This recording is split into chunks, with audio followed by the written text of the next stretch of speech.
Class is in session. This is Professor Ganymede. First of all, I want to thank my newest Patreon donor, Matt Gaddis. I really appreciate that support. In this video, I want to discuss a common mistake I see flankers like Tracer, Reaper, and Genji making in a lot of my games. So let's break it down. A common mistake made by flankers in-game is that they try to flank by themselves. This is especially detrimental to your team when you are solo queue or only grouped with a few people, and here's why. Just a quick disclosure, the rules change for coordinated 6-man or tournament level teams. Firstly, flanking makes your job harder to perform. Your job being to harass and maybe even secure a few kills.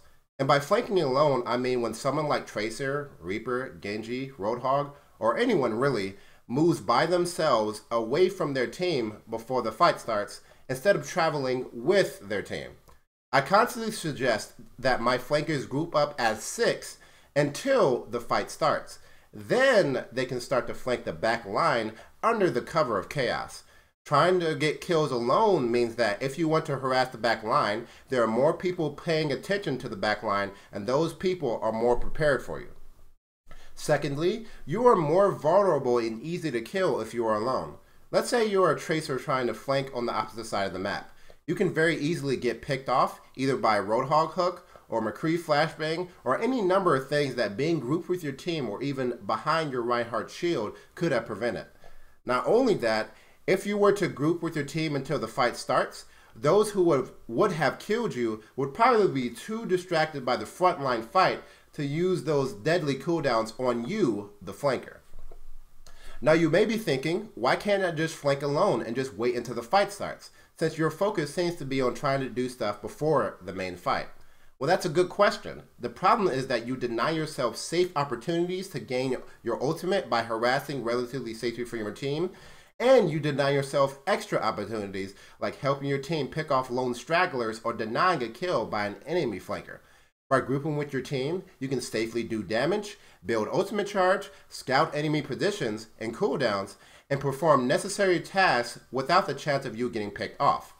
Also, you have backup if you need it in the form of your teammates. And if you are waiting alone, away from your team, for that opportunity to strike, you are really wasting a lot of time and utility you could be providing. Imagine if that mace sneaks up on your Mercy in the back line. A Reaper or Tracer or Genji being there could really help a lot, and you might help secure a kill and stop a kill from happening on your team by being there for your teammate. Let me be clear, flanking solo can work, but it is not reliable. You are far safer when traveling with your group. You accomplish more, and you properly take advantage of your flanking kit,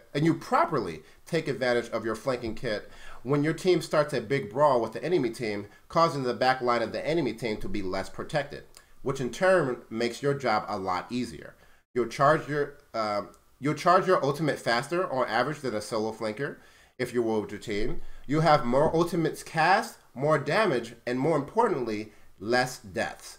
Group flanking is low risk, high reward, but solo flanking is high risk, low reward. And the reason I say that is because of those small things that will catch up to you sooner or later.